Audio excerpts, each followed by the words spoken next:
Welcome back to another brand spanking new episode of The Order of the Blazing Horse, your only Detroit Pistons podcast based on a mystical prophecy. I am one of those co-prophets by a horse in a very ethereal, consensual, appropriate way out there in the ether world, out here in Ypsilanti. Harry Morrow's joined as always by my co-host, my co-prof with the most out on the West Coast.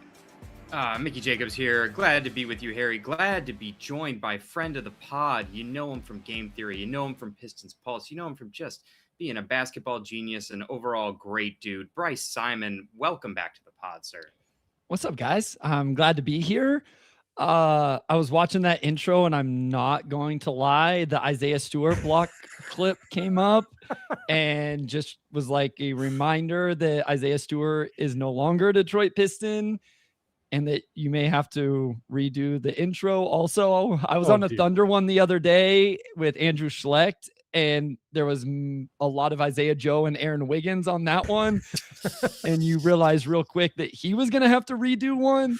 But it's that time of year, I guess, for podcasts like ours, yours, to have to redo their intros because players are no longer on the team. Like Bob Dylan said, the times are a changing. That's from that that superhero movie that no one liked, right? I don't know what you're talking about. The Watchmen. More specific. So, the Watchmen, yeah, sure, the one sure. It's clear the times are changing. It's like a more famous song and all that. I was just referencing a movie that who gives a shit. Whatever. Bryce Simon is here from Motor City Hoops. It's a great podcast or great Substack that you should all get on. It's so great that he was actually able to preview a couple of the players that are now on the Pistons. And you are right, Bryce. I do got to change out beef stew out there. We even talked about this last week, Mickey. We talked about that on the show. How that I know. I had a single tear fall down every time I see that block. I'm just I miss him, I miss him already. I'll just get some footage from Summer League of Ugana Onyenso blocking the shit out of somebody, and it'll be an easy swap.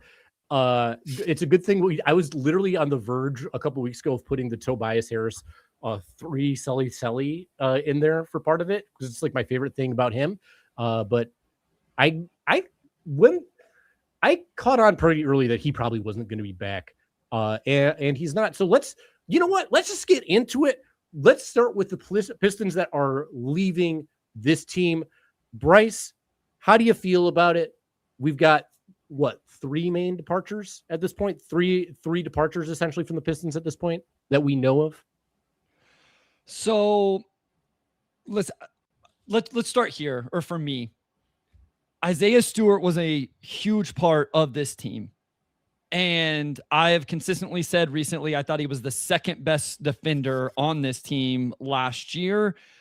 I don't like saying the words definitively or unquestionably or objectively or any of those because basketball is a very subjective sport. So I don't want to put that on anybody else. But for me, he was unquestionably the second best defender on this team last year behind Asar Thompson. And that is not going to be easily replaceable. You add in Tobias Harris as well. And one thing that actually Omari brought up on the Pistons Pulse yesterday, Tobias came in when this team was at its lowest over this last 5 or 6 years, and things immediately started winning. And I'm not saying only because of Tobias Harris, but 4 or 5 years from now, when this team is hopefully where we all think it's going to go and want it to go and all of that, I do hope that everybody looks back and remembers that Tobias Harris was a part of this turnaround over the past 2 years and how important he was to that. And with both of those things said, as of July 2nd at 5:09 Central Time, I am very nervous about the front court situation with the Detroit Pistons. That's so funny because Mickey and I have been talking about how much better about the front court. Interesting. Just recently after the John Collins signing. And yeah, I'm glad you brought up the Tobias Harris thing because I think, Mickey, we haven't talked about this, but he's got to be the first patron saint of the Blazing Horse, right? He's the one who came in with all the money, all the fanfare. No one knew what to expect, and things turned around. He's a real culture setter. Despite what I'm wearing right now, he changed my whole wardrobe. He got me buying polos again, looking sharp. Harry's fashion inspo, leadership to the guys, all we ever heard from the beat writers, Omari and everyone, just how much he meant to the locker room, steadying presence. Love Unc until he just went out for smokes one day and never came back. We walked all the way to San Antonio. But I wish he'd gone to Golden State so he could have gone from being Unc to being nephew in one offseason. It would have been so sick. the youngest player on that. Yeah, we love Tobias. We love Stu. We not so long ago thought that he was untradeable. He got better every year. He was on a sweet contract. Was sort of emblematic of the entire team. But with Tobias, like, no knock. I've personally been vocal that if he was starting again next season, I would be frustrated. I also think the Pistons felt that way. I think Trajan felt that way as well, because you don't bring in like John Collins if that's the thing. And the difference in play type between John Collins and Tobias Harris is what? One is a play finisher and a good catch and shoot 3-point guy.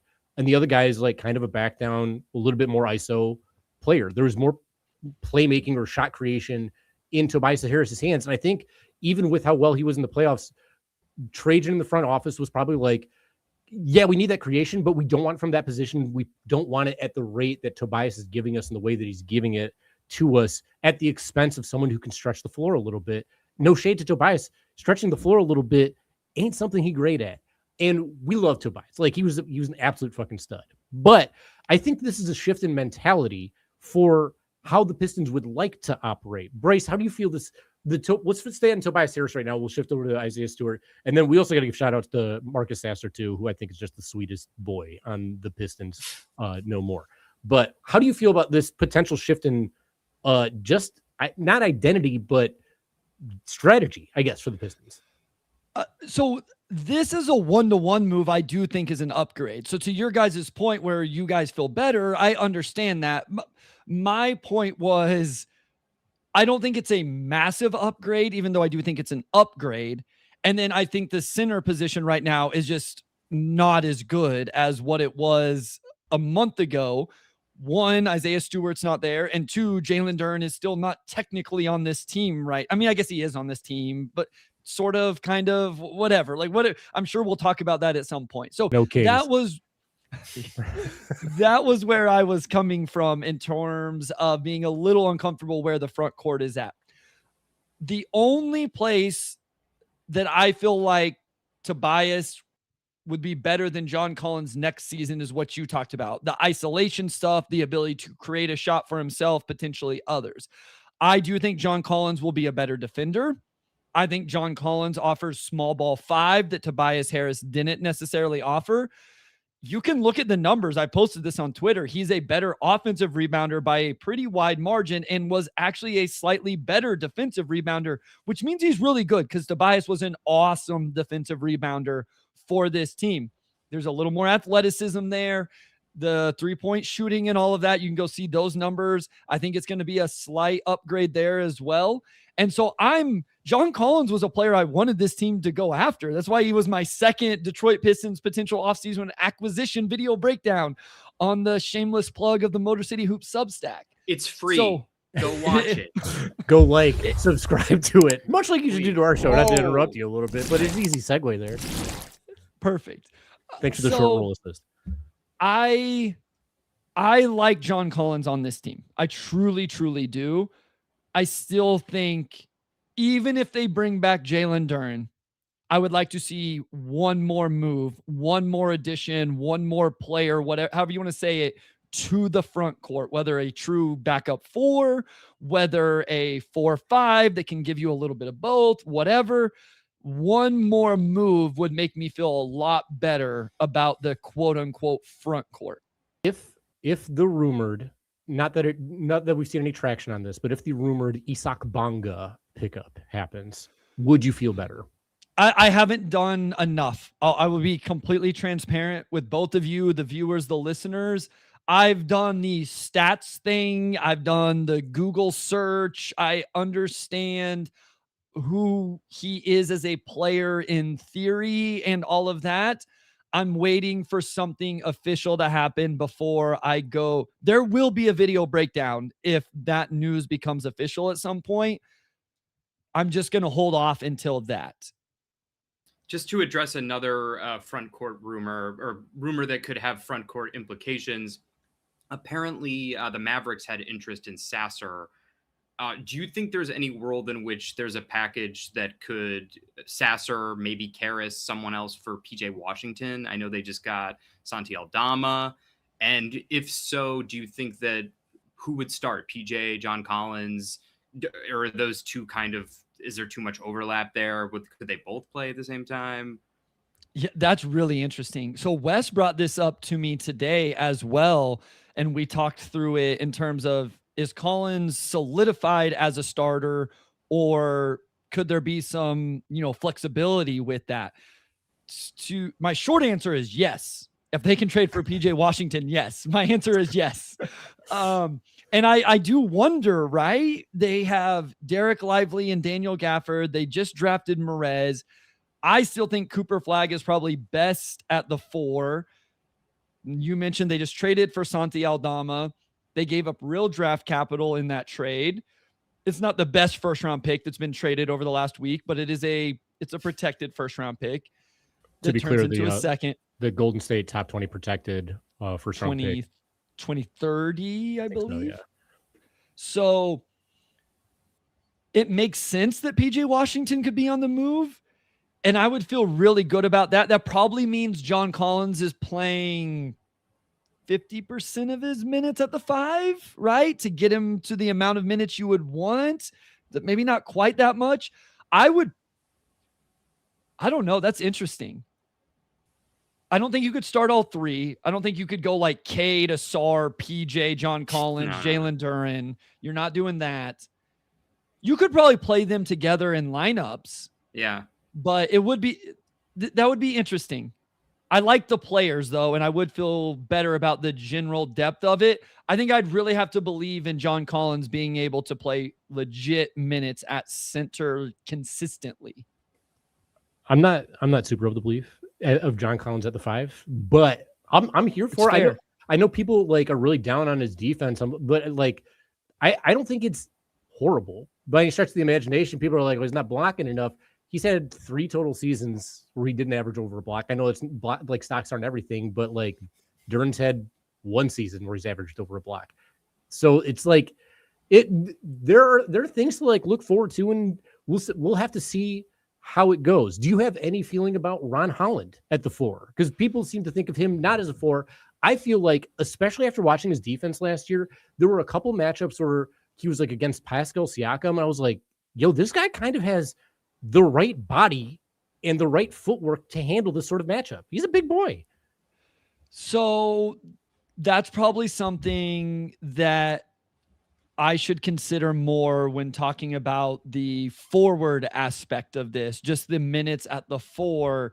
But because I've always been, I don't want Asar Thompson to start at the 4. I've never been a huge fan of that, because then I think it limits the matchups you can use him defensively. But Asar Thompson playing 15% of his minutes at the 4, and then if Ron Holland needs to play 25% of his minutes at the 4, you probably have all of the minutes you need at the 4. So it probably is going to be fine, even if they don't add somebody else at the 4. I still probably have more questions than the general fan base about the 5. But I think that's more limited to me than it is other people who seem very comfortable with Paul Reed and Tolu Smith. It's interesting. And like, just to the Duren of it all, and there's some stuff in the chat of sign and trades and, Miles Turner and Tyler Hero. By this point, after everything that's shook down with LA, I think Duren's going to be back, and it's just a matter of when and how much. Do you agree with that? Do you think that there's still a chance this Sacramento thing like presents a real shakeup? Or so Walker Kessler's deal set a floor for what the return for Jalen Duren should be in a sign and trade. Would we all agree with that? Absolutely. So like 32-ish. No. I'm not talking about the contract. I'm talking the picks. Like the picks. What the return? Yeah. Yes. And the swaps. And so, sure. Yeah, so that's now it would be a little bit different because LA was able to take Walker Kessler into cap space, and anything with Jalen Duren now would most likely not be that based on the cap space that is out there available to teams. I'm sure Brooklyn could get to a number if they wanted to. It doesn't seem like we have yet to see their name. But there would have to be a third team involved one way or another, mainly because of the base year compensation for Jalen Duren, what has to go out, what has to go in. So if Duren goes out in that deal, Duncan or Karras would also likely have to go out, and one of those guys would have to go to a third team with cap space or a team with a trade exception that wants that. My other thing is I don't like the idea of trading Duncan Robinson. People just throw Duncan Robinson into this equation, and I guess it would depend on what else happens. But what made me excited about the Isaiah Joe trade was now having Isaiah Joe and Duncan Robinson, where you have at the very least 48 minutes of elite floor spacing and 3-point shooting and lineups where you can play those two guys together and have them on the court and really have that spacing and gravity. So I don't like the idea of, we're signing and trading Jalen Duren.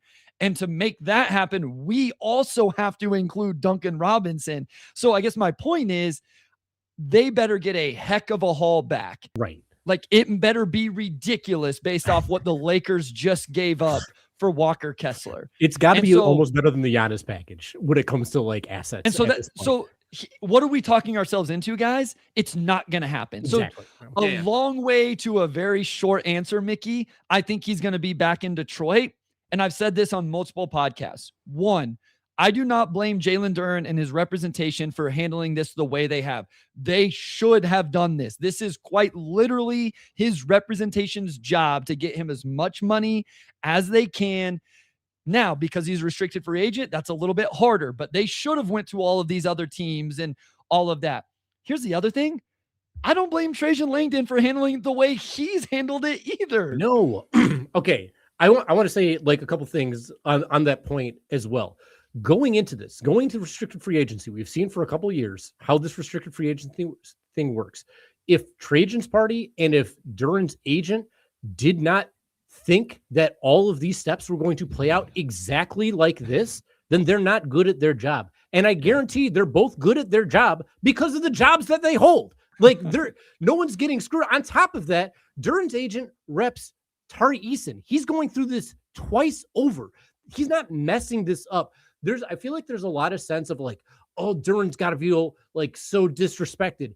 There's no way he didn't know that this is exactly how this was going to play out. I think the only people who are feeling disrespected are fans interpreting how this is going and like what the decision making is going to be. The fact of the matter is Duren's going to make a fat bag, like a big old fat bag. He's going to be one of the top 10 paid center, if not higher, right? At this point, because right now, Walker is a top 10 paid center. He's going to be higher. I think he ends up higher than Walker. I think it's hard to break into the top 7 if I'm not mistaken. I've looked at this multiple times. So if you just look at 26, 27 contracts, 41 million is Chet Holmgren. And then Sabonis, Bam, Towns, Joel, Embiid, Anthony Davis, Nikola Jokic. Like it's going to be top 7 or 8. Gobert's at 36.5.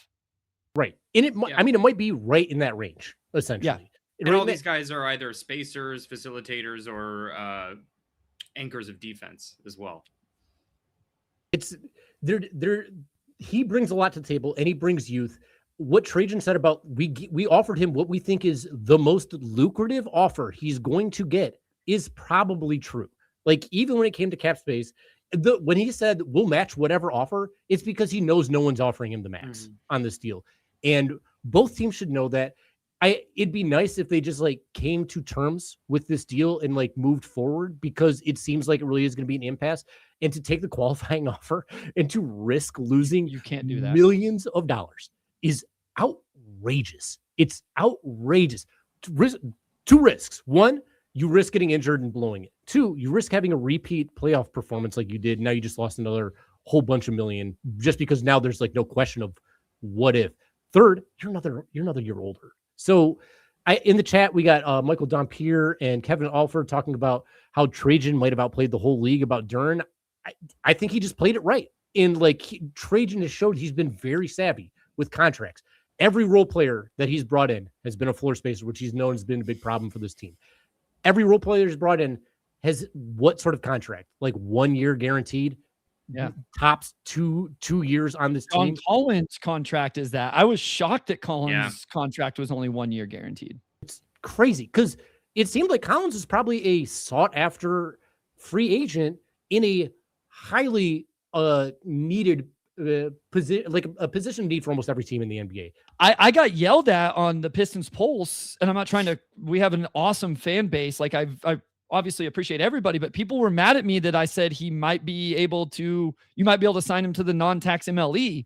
I realize his number came in a little bit above that, but not by a lot for a deal that's only 1 year guaranteed. It's really not bad. And on top of that, it's a sign and trade, right? And like that one's not final. The Isaiah Joe one's not final. The Isaiah Stewart's not final. It seems like, and this was suggested on the third apron by Yossi Goslin, that all of those could be combined into one. And that way, now you still have a good chunk, at least at the mid level, still available to use. Not that like there's a ton of free agency that you really want to go after, but maybe there are a couple. Maybe there's some bolstering you can do there. The only way I would end up having a quote unquote issue with how Trajan has done this is if they are like truly just offering something that's, if it's like they're offering him $20 million a year or something like. I just don't believe that to be true. I have no idea. I don't have sources. I'm not a reporter. So nobody please take this any way like that at all, please. My guess though is they've offered something close to $35 million a year. And to me, that's very reasonable. Listen, Trajan Langdon didn't write the CBA. It's not his fault that that Jalen Duren's a restricted free agent. His job is to try to get players on the best contracts possible because know what else? The first apron and the second apron and all of these other things that end up coming into play and affect the team. And so he's doing his job by trying to get Jalen Duren on a deal that keeps flexibility for this team moving forward. Ultimately, I think they do. If I had to guess, I think we end up somewhere around $35 to $37.5 million a year. Maybe it only ends up being a 4-year deal. So what would that be? 37.5 would be set, 4 for 150, something like that. I wonder if that's where this thing ends up. I'd feel pretty great about that. As Royce makes an appearance. Hey. What's up, bro? It is his bedroom, so I suppose I can't get mad.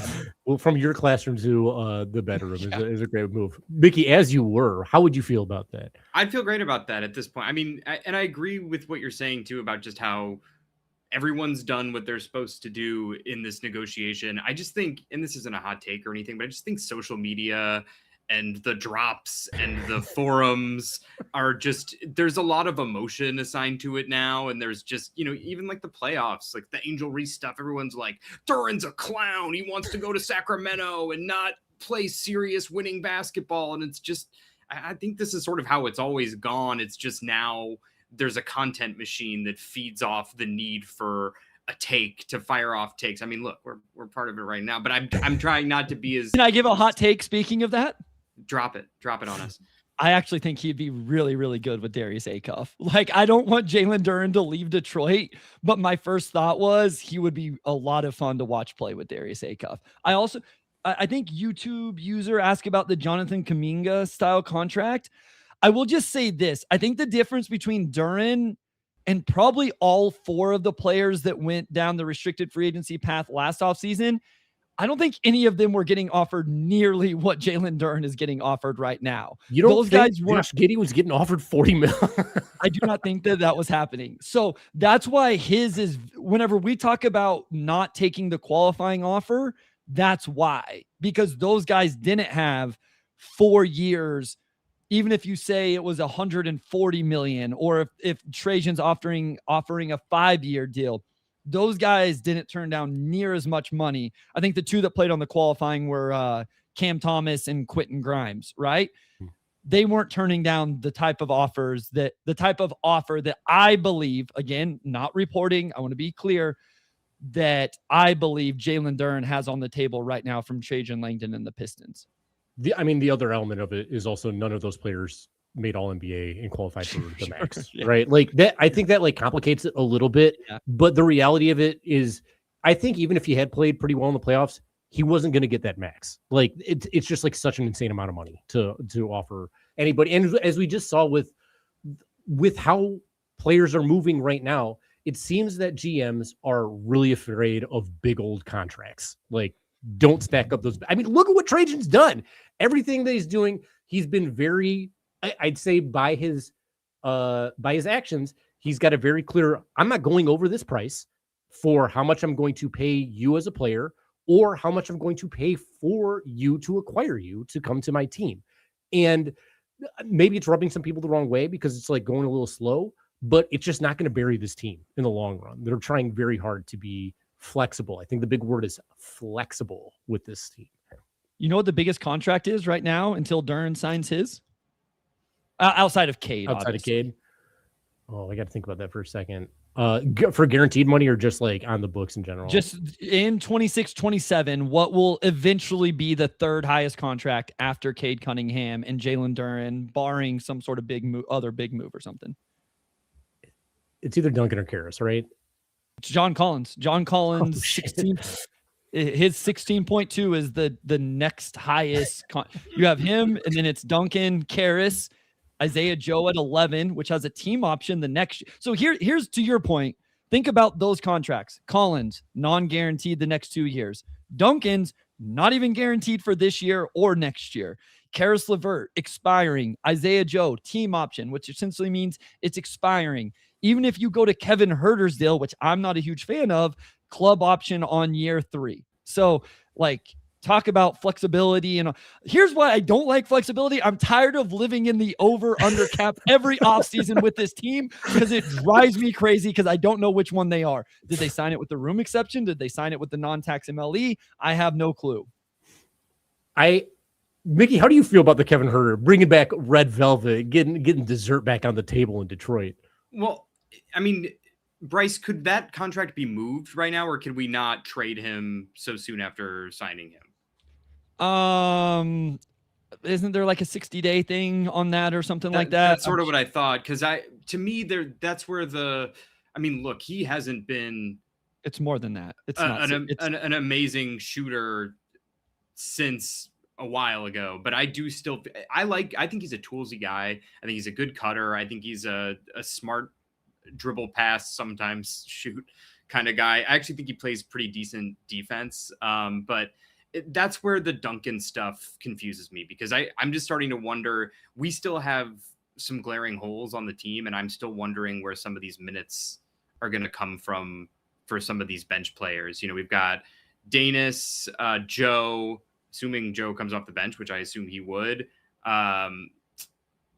Duncan, Huerter, Ron, Reed. I don't know what's going on with Bonga. So I'm just sort of wondering who falls out of. Are we paying Kevin Huerter $9 million a year to be an 11th man? So I'm a little. It's a little confusing to me, but it does make me think that Duncan gets shipped in some sort of move, which I'm not saying I love, but I do think if Kevin can refine his shot, very appealing player, does a lot of things that not a lot of Pistons do. The 60-day thing is like an in-season trade. Like I definitely had things messed up there. But so that could move immediately? Not till December 15th. Okay, that's so him and Collins as well are December 15th, according to Spot Track. The 60-day thing is, I think if you get traded in season, then you have 60 days till you can get aggregated in a trade or something like that. So that's where I picked up 60 days. That does not apply to what we're talking about here in the offseason. All right. I appreciate that clarification. But yeah, I think just to reiterate, I think that means Duncan's probably on the move. Here's my question, like about it. When we're thinking about this team, I think a lot of times we're thinking about it as like, there's the first unit, here's the second unit. Do we have to think about it like that? JB ran 11 deep, 12 Yes, deep. that is how my head works, Harry. Yes, I need the depth chart 1, 2, 3. Yes, I can show you my spreadsheet right now that literally has it like that. So me too. I'm sick of the nebulous, like, what even is a lineup? What even is a roster? You live in LA. You're supposed to be woo-woo like me, bro. Feel the vibes. Well, hey, that's no fun. That's not interesting, as if we agree on literally everything. But no, I do want.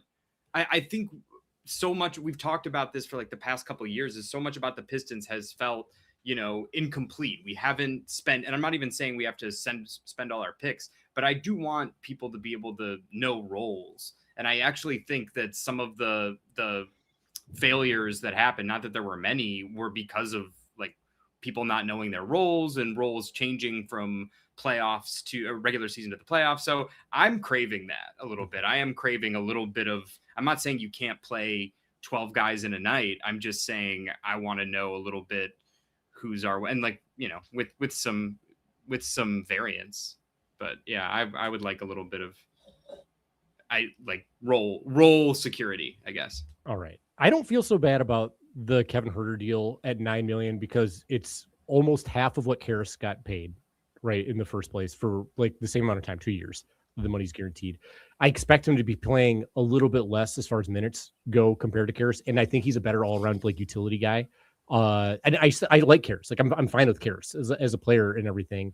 I was even like kind of fine with his role. I didn't like how many minutes he was playing in general, but if he played a little bit less and just came in as like guy number 11, sure. And if that's what Huerter is, sure. And if Huerter is also security, if Duncan goes out, or if I don't know if there's some other changeup that's going on, sure. To me, it's not like a crippling deal, and it's for 2 years. We're talking about 2 years on this team here, and if he finds a shot, then sick. My other element to this like whole not needing these two flat out units thing is sometimes you can have a unit with like Okori, Joe, Duncan, or like maybe Duncan starts sometime. I like the flowing of all these shooters that like can happen for different situations, especially end of game situations. Do you need offense? Do you need defense? Do you just need like something to come out and like kick someone's ass as far as like ball handling goes? I don't know. I like having that optionality, and I like that none of them are like major money suckers. I don't think the Huerter deal is going to end up hurting them in some way or being an issue or so. I did not mean to do that. I'm sorry. I'm so sorry. Not on this pod, but anywhere other than the Order of the Blazing Horse. Oh man, it wasn't even good is the problem, and I didn't do it on purpose. So I do not think it's going to be an issue for them moving forward. It just was. I think what was interesting is that it came through when it did, and that it was more than what I thought it was going to be. It was kind of like the Ibuka Okori pick. People who watched the live have not yelled at me, like nicely been like, Bryce, your reaction live was real interesting. And I haven't watched it back, but I do think it was pretty interesting. But part of my reaction was, in that moment, I didn't think they needed to trade up based on who was on the board. And so I did not think it was Detroit that was trading up with Memphis to make that selection. When I was able to just, okay, let's really look at this the next day and do the video breakdown and all of that, I've come around on it. It still may not have been what I would have done, but that's kind of where I was at with Huerter was, man, this was more than I thought. I was upset in the moment. You are right, Richard. I can't hide. There is video proof of that. So don't check the messages between me and Mickey during that trap. Bryce, I think I texted you even when that happened, because I was feeling maybe exactly the same kind of way. Oh, no, you're right. We were going back and forth. I was still live on Game Theory, and I was texting you back, and we were discussing. Yeah, I was fueling the fire a little bit, and we were not helping each other out, Harry. We were not helping each other out. I've flipped though, and that's like a common theme with me is like I have a visceral reaction right away, and then give it 24 hours. I'm like, You know what? I was wrong. Let's get into it here. And I'm actually super into the Ibuka pick. And I want to point out, OG said that please God, don't ever play Okori, Duncan, and Joe together for a single defensive possession. I think that actually isn't that bad because I think Okori is a better defender than we're thinking up top. I know he's short, but he's got great wingspan. And as a former shorty with a huge wingspan, it matters. Like, it really matters. It matters in the guy who you're guarding's head because they don't think of you in the same way, like just geometrically. So you can get some extra stuff out of it. 2, I don't think Joe's that bad as far as defender goes. And 3, Duncan's long, and at least he tries on defense. And 4, we're talking about second unit stuff here. Like, yeah. By the way, with Ron and Paul Reed, you only have one non-shooter in that lineup, and he's a defensive menace. So I don't know. There's a versatility there for sure, but I don't know. Sorry, go ahead. No, you go ahead. I was cutting you off. I was just gonna take it back to Kevin because I just think it was surprising to me just because there's other things that need to be addressed, and also not that they're exactly the same kind of player, but I really loved me some Javonte Green. So I was a little surprised that Kevin got brought back, especially considering he barely had a role for us last year.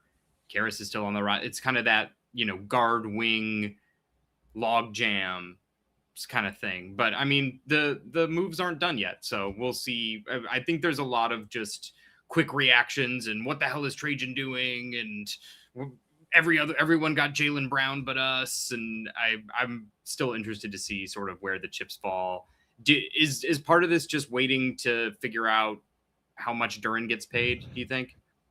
I made this point on the Pistons Pulse yesterday that I do wonder if there is one more move that Trajan would prefer to wait and make until he knows what that number's definitely going to be. And I wouldn't blame him for that. The difference between Jalen Duren at $35 million a year and $42.5 million a year over the next 4 or 5 years, that's substantial in terms of, are you going to bring in somebody for 2 years, 3 years, 4 years, somebody at 25 million, 30 million, whatever? I think all of those things do matter.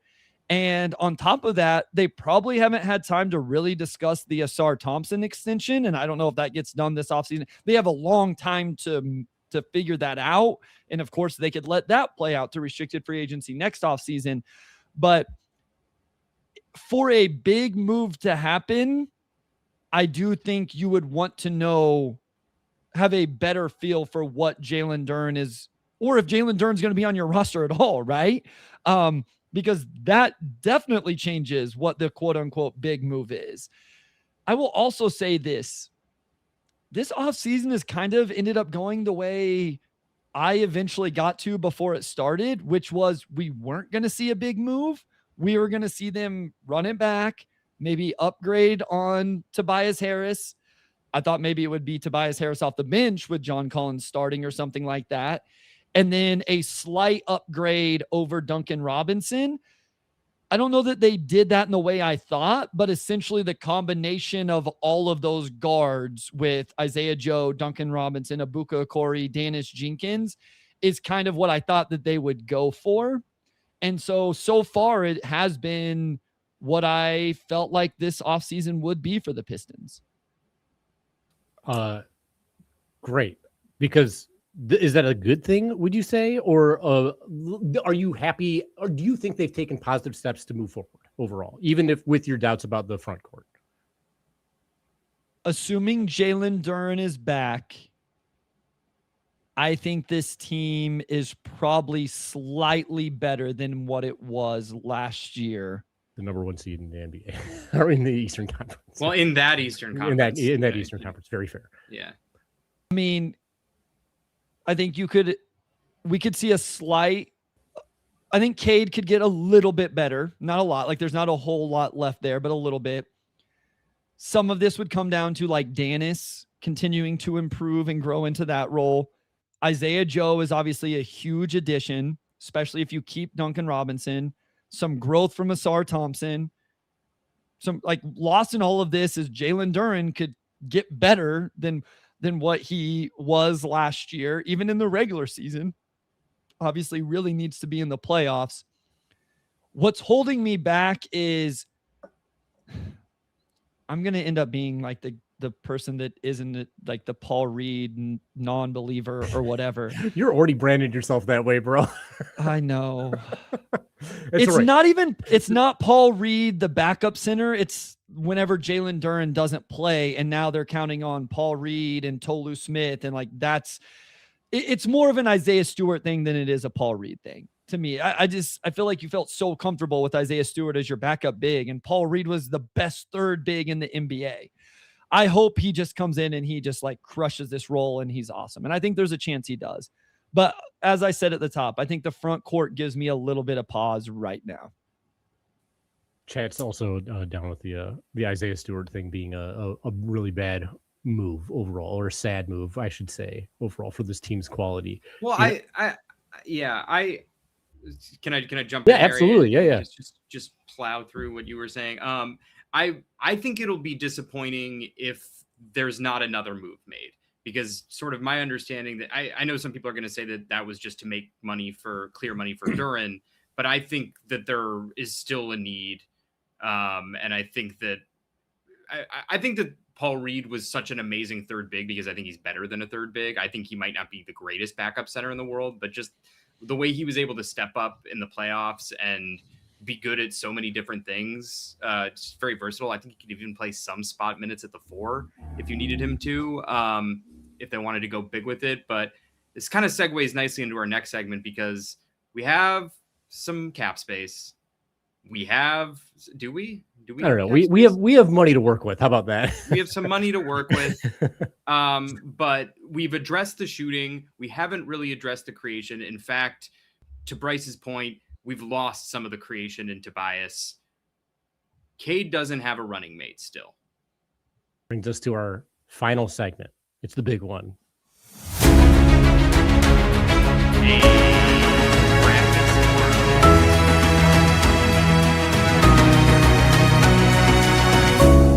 Bryce, we've got some potential options for running mates for Cade Cunningham in this 26-27 campaign. We're going to go through, give you some options, and you're going to say if they got your vote or not. And I just want to say the red and the blue is completely arbitrary. And it's not meant to, it's just a color scheme because those are the Pistons colors. That's the and Pistons for no other scheme. reason. It's just purely Pistons. So let's not overthink that. Let's not pick it apart in the chat. And as OG unnamed YouTube user very kindly pointed out, you don't really have to worry about this podcast getting aggregated anyway. It's not really that kind of pod. Gee. Ouch, bro. I've been thinking about that for the past 25 minutes. Anyway, Harry, should we kick it off? Bryce, are you ready? Are you ready to hit the ballot box? Well, he's not hitting the ballot box. Bryce, in this game, in this version, he's actually Cade Cunningham's campaign manager. Oh, that's right. That's right. Like in this game that you came up with, Mickey, he is the campaign manager. I remember. For Cade Cunningham, as Cade Cunningham is running for Finals MVP. Now, in order to do that, you got to have a candidate that can appeal to the masses, that can go out there and stir up the grassroots, can campaign a little bit with you and bring in a whole bunch of, new votes, really get in touch, pick up some numbers when you need a break. Cade Cunningham. So we have gathered for you, Bryce. We're your aides. You're the campaign manager. We're your aides, your interns. You can fire us if you want to. You can curse at us, whatever. You throw stuff at us, whatever. Yeah. You're the boss. Make us get coffee. We won't spit in it. We don't do that. But we have gathered some intel about rumblings of people who have kind of been tied to the Pistons, or people who look like they might be in a precarious position that maybe could fit well with Cade Cunningham. But you tell us, and we're going to kick that off with this first one.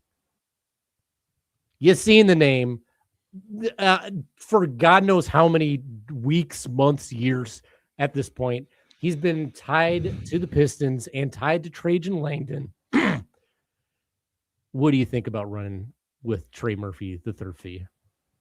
I like Trey Murphy. I think he fits really, really well with what this team needs. I've seen people really, really question that he doesn't answer any of the on-ball stuff. I think he has a little bit more than what he gets credit for.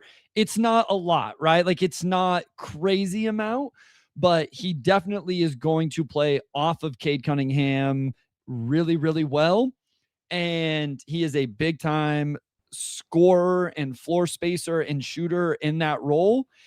I think he would fit in nicely with the Pistons defensively. I don't think he is a big time like point of attack defender, but I think he can be a very disruptive defender. With Trey Murphy, it really comes down to what is the draft capital that you have to end up giving up to acquire him. I think for me, that's ultimately what it would come down to in terms of pairing him with Cade Cunningham, putting him on this team with Jalen Duren. But I think adding somebody like him to this team, they would be in a really, really good place. And here's the other thing. We just talked a lot about contracts. Trey Murphy is on a really, really good contract right now. The nicest contract. Oh my God, that contract. I want to say one statement, and then I want to ask you one question after that. With all these players, and we talked about the Jalen Duren thing, maybe holding up like whatever money is coming in. One thing I've noticed from all the trades for the big names, for like Jaylen Brown or for Kawhi Leonard, the one way that those trades have to happen is for a larger contract to be included. You have to have that contract. The Pistons don't really have that contract. They do not have a movable version of that contract, which is why I think regardless of what's going on, like with the Jalen Duren situation, the need for the Pistons to have a second option next to Cade and the need to have a tradable contract in the future means that maybe you should go and do something about it. So my question to you, Bryce, is what is the price you're willing to pay for Trey Murphy to come to the Detroit Pistons? So what? Salary matching in whatever way that would have to happen, not sign and trade Jalen Duren. 2 firsts for sure. I would try to get like 2 firsts. I would try to not have to go to 3 true first round picks, I guess would be where I would start to. Can it be 2 firsts and a swap and 12 seconds or something like that? How many, what are 12 second round picks worth? It also depends on the player a little bit because that is going back in the matching salary, because there are players on this if Ron Holland's included in the salary matching, all of a sudden the amount of draft capital I would want to give up would go down. So if I could Ron Holland plus whatever else to get to the matching salary and then 2 firsts, I think that's something I would probably do. Ron Karras and 2 firsts, is that like put you in the ballpark? That does it. That for sure. Yeah.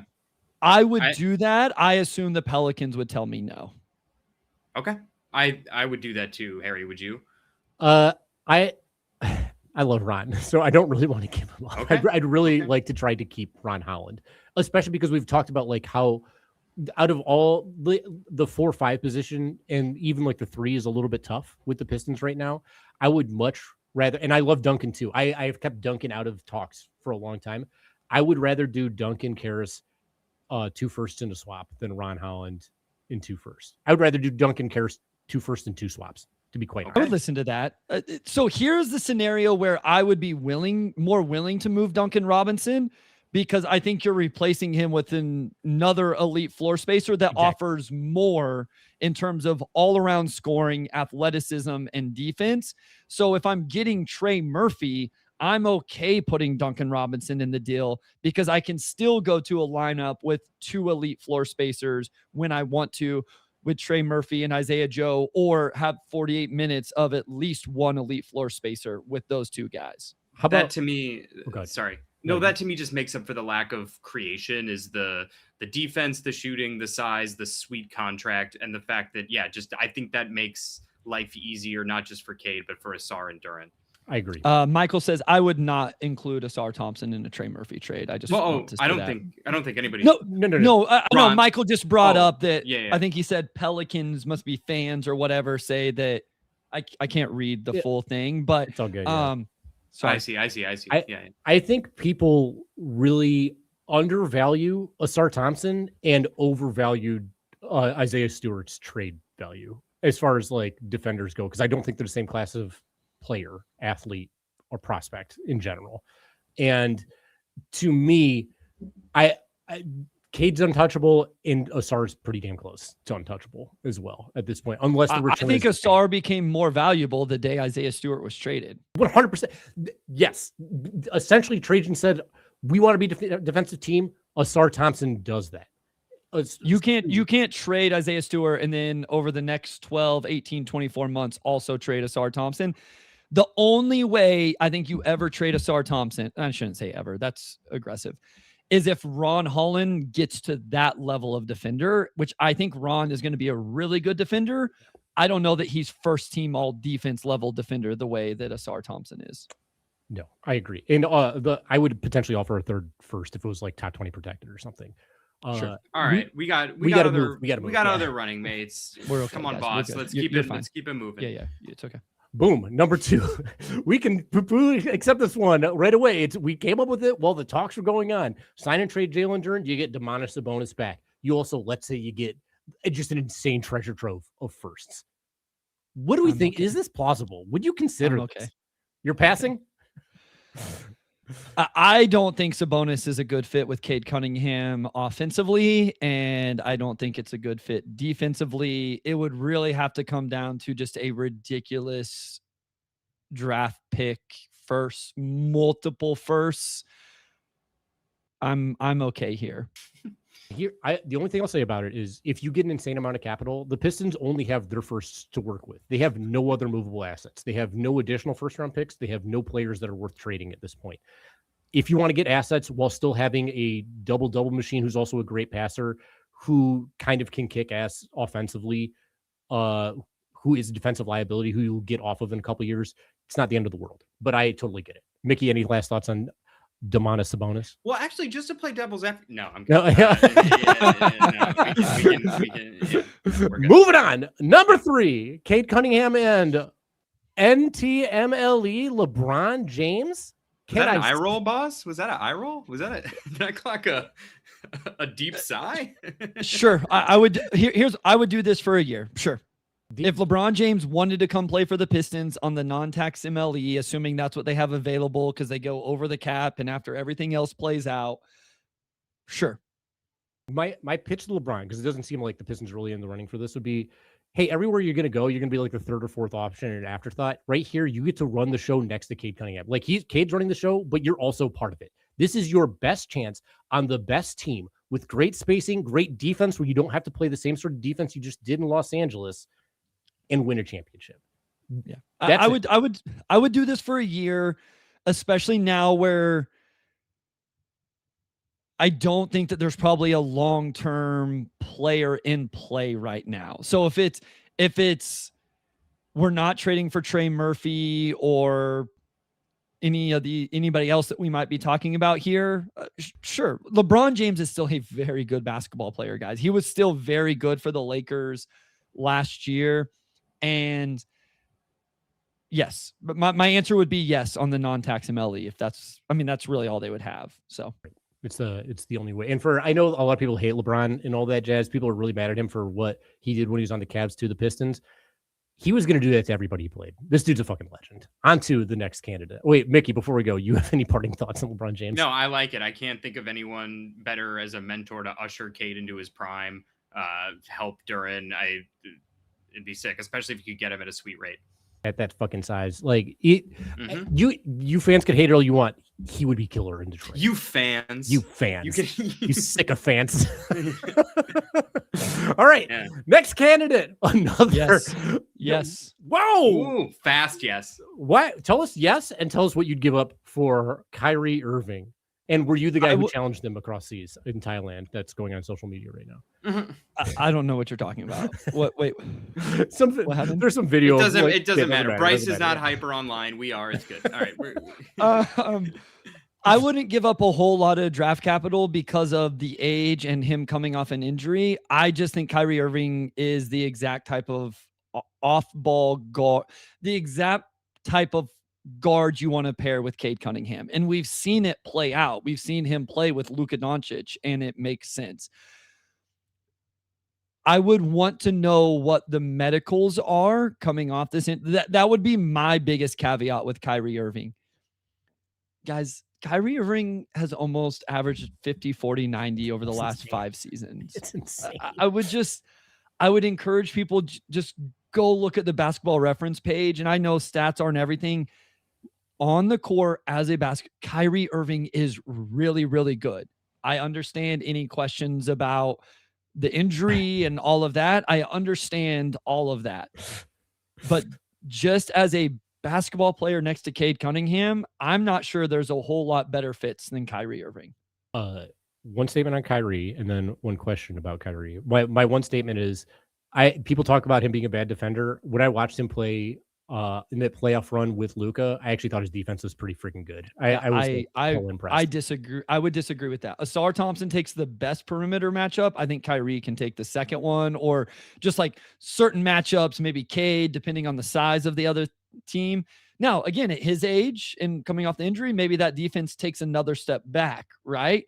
But so those are all things I understand that you have to consider. Kyrie would be a major, major, major upgrade at the off-ball guard position. And here's the other thing. This is why I like Kyrie. When Cade's off the floor, you know what everybody wanted? More ball handling. Kyrie Irving runs the team whenever Cade Cunningham is then. There are not that many players that are that good at playing off and on ball offensively the way Kyrie Irving is.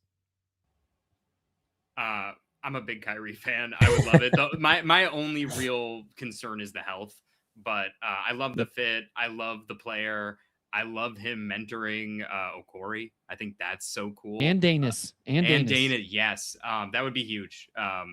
And by the way, I think if someone said, great, another guard, I mean, I think we would be moving some guards in order to get Kyrie. I don't think it's...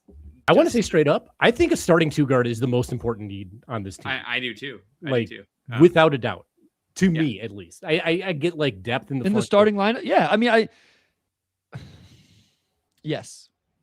Duncan showed that he could be that guy, but I don't know. I felt like we left last season thinking they needed an upgrade at the 2 and even at the 4, and I feel like maybe it's forgotten a little bit that as good as Duncan Robinson was, an upgrade was being considered, that they needed more ball handling with Cade Cunningham and more scoring at the guard position with Cade Cunningham. I agree that they have a lot of guards. My argument here is this is multiple tiers above any guard they have on the roster right now. Right. Maybe Abuka Okori gets there eventually. I'm not selling on Danis Jenkins, but I'll bring those 2 guys off the bench. You know what? Like you can figure that out. Somebody's going to get moved in this trade if it were to happen to match salary. I just think Kyrie, if healthy, is definitely levels above any of those guys. And the last thing to say on top of that is like the addition of John Collins means that you have less playmaking, less ball handling, less creation. Yeah. That's why you have to upgrade from Duncan Robinson at the starting 2. I like the style of Kyrie's creation. I think it could make for better pay. Because as much as I love Tobias, I didn't like that the way he created involved a lot of people standing around watching him back dudes down in the post. Like, it's great to prey on a mismatch, but I want a team as young, athletic, and dynamic as the Pistons to play faster. And I felt like Tobias has slowed us down a little bit.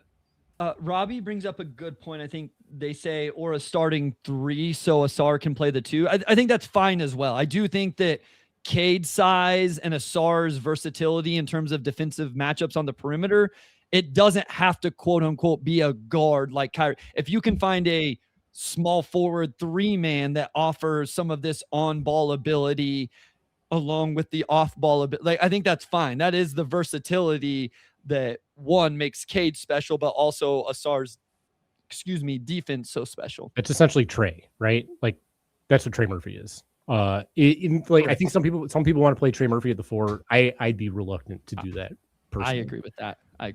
Let's move on because we got a few more. All right, real quick. Drew Holiday, one of the first guys that you had in there. I know that there are reports that says they think all the guards can work together. They got playing time for everybody. Yo, they don't. Math says they do not have playing time for everybody. And that's also what the Angels said about Walker Kessler. They're like, we love Walker. He's a big part of our future. We don't want to move him. Then they moved him because the price was right. Can I sell you on Drew Holiday? Yeah, I would take. Listen, I don't remember who had me. Somebody must have pitched me on Drew Holiday, and that's why he was the first. Was it you? It was me. Okay, yeah. And I was like, I kind of went into it expecting not to be super into the idea. And after doing that, I was, no, this makes sense. This can make a lot of good defender still, not what he once was, but still a good defender. He can do a lot of the things we just talked about in terms of playing off ball, but then he can also take on ball reps in the non-Cade minutes.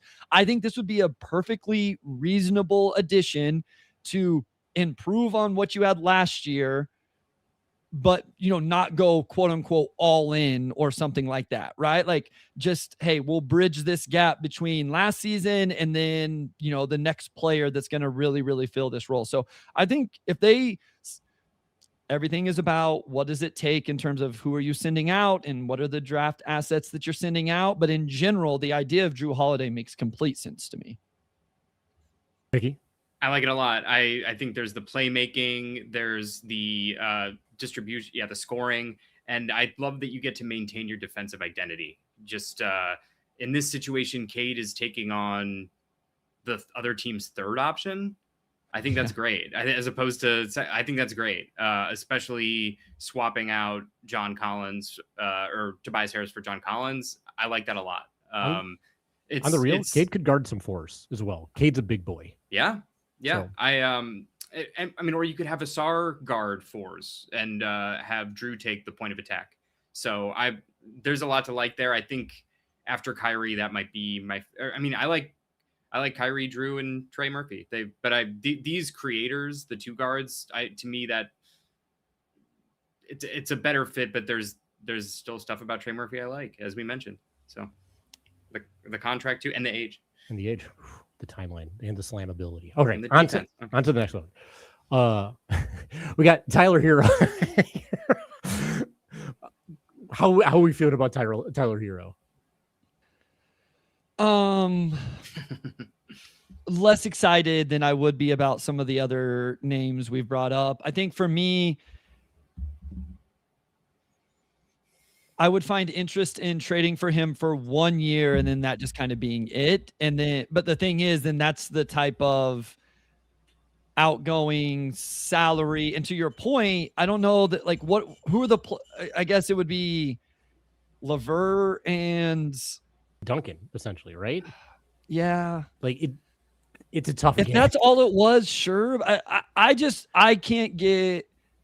I don't love getting on board with trading draft capital on top of that and then having to figure out the extension and all of those things with Tyler Hero. So OG really wants it to be a sign and trade Duren to the Milwaukee Bucks for Hero and Turner, which would be interesting. All right, let's blast through just because this is horrible. Last two, Case and Wallace. Yes, I'm worried that it would take more than what people think to trade for Case and Wallace, but this is a really nice idea that I've seen people bring up. I wonder if Case and Wallace has a lot more offensively than maybe what he gets to show at times in Oklahoma City. Maybe he doesn't. Like that would be the worry. Him and Asar defensively would be absolutely ridiculous. Draft buddies. Mickey, would you offer 2 firsts for Case and Wallace plus? I think I would. I think what I like about the bet is that he has said he wants a larger role. It'd be one thing if it's just sort of a backup guard and you're taking, because I'm a fan of Peyton Watson, but you've only seen a couple weeks of him sort of in that role. And I don't think he's come out and said, hey, I want to move on where I'm going to be a locked in starter getting X number of minutes. The fact that Kaysen wants it, the fact that we have Isaiah Joe, I think that's a fair bet. And if you can do it without losing draft picks beyond 2029 or whatever Trajan said he doesn't want to lose. Like that would be, I think, a safe. I also like that even though Kyrie and Drew are more established at what they do, he's younger. He can grow with the guys. You can get him on a longer term deal. And the idea of someone who can actually grow with the team is very appealing to me. My pitch for him, OG doesn't think that they'll trade him. If they can't trade Lou Dort, I think they might actually consider trading him because that extension's coming up and that matters.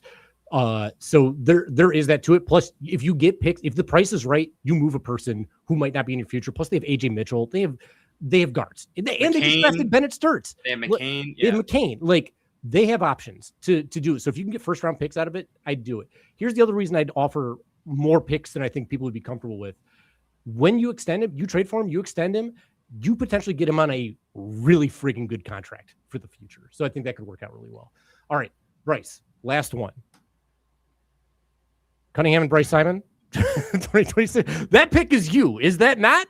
That is not me. No, I was so sure it was you. I put in Bryce Simon. And I was like, maybe. I don't know. That's Travis Lay. I'm not sure why his. So I've noticed that whenever you Google me or whatever, that for whatever reason, that picture comes up. So if it's the same picture, that's actually from our first NCAA tournament trip, my junior year. We played that's his junior year. No, he was a senior. My junior year, we lost to Tennessee in the first round. I actually didn't play in that game. I had just torn my ACL. So rough stuff, dude. Sorry to hear that. Yep. Sorry I didn't get the right picture of you. I was like, beard, hair, maybe. So I just assumed in the number it said it was you, Bryce. But before we move off of that, I got to ask you. Last year, what ranking of shooter would you be on the Pistons last year? Last year? Yeah, in last season, where would you have ranked among Piston shooters? Okay, let me look. Also, Richard DM for it says I bricked the dunk. Yes, I Danis Jenkins that dunk with the. Okay, so Duncan Robinson is definitely better than me. Well, were you a 37 guy? 37%? Yeah, something like that. Yeah. You and Woo. I would say I'll say third. You would have been a top 3 shooter on the Pistons last year. I think that's a pretty good pairing, if you ask me. No, that's not true. Danis is better than me too. Oh, all right. He's like 38. And Sat. Okay, I may not crack the top 5. Can I throw out one more name that we didn't make graphics for, but I just am curious. KD, yes. Bryce. What's the contract this year and one more? It's like 42, I think, and then 40. So it would probably have to be like what? Karras, Duncan. Is Sasser already promised to the Mavs? Yeah, he's gone. He's gone. Okay. So probably Ron. I would say you'd probably have to throw in that deal. Yeah, that probably gets you close. Close, and then a pick or two. Interesting name. Maybe. I think I would wait and do that at the deadline if I was the Pistons. Deadline name for sure. We just want him to tweet about the rest of the Pistons on his burger. He's Cade's friend. He's Cade's good friend. They are buddies. I don't know. I like the fit. Someone else brought it up here a couple of weeks ago, and I believe it was Eric Dampier, and we were like, damn, that's a good name. Yeah, that caught me off guard. Speaking of which, thank you, Chad, for being so vocal. I'm seeing some new names here. I'm seeing Twist Your Dreams. I'm seeing Shaw Cardboard Treasures. Like, subscribe if you're having fun. We get great guests like Bryce. We have fun. We play games, and we're all antsy about the moves. We all want to see something good happen.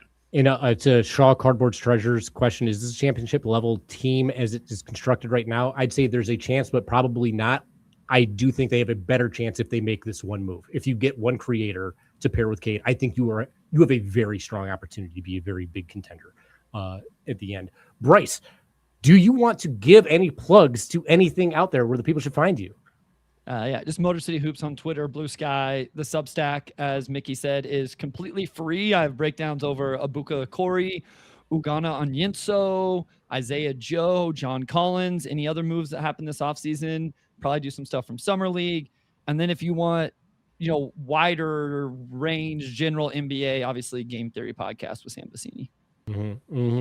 And Bryce has got to go. We all got to go. It's been a hot one. I hope your AC is treating you well, no matter where you're at. Apparently, LA is really nice, but it ain't nice here. It ain't nice for me over here. I'm really not enjoying it. So, Bryce, thank you so much for joining us. Mickey, how are we going to close the show out?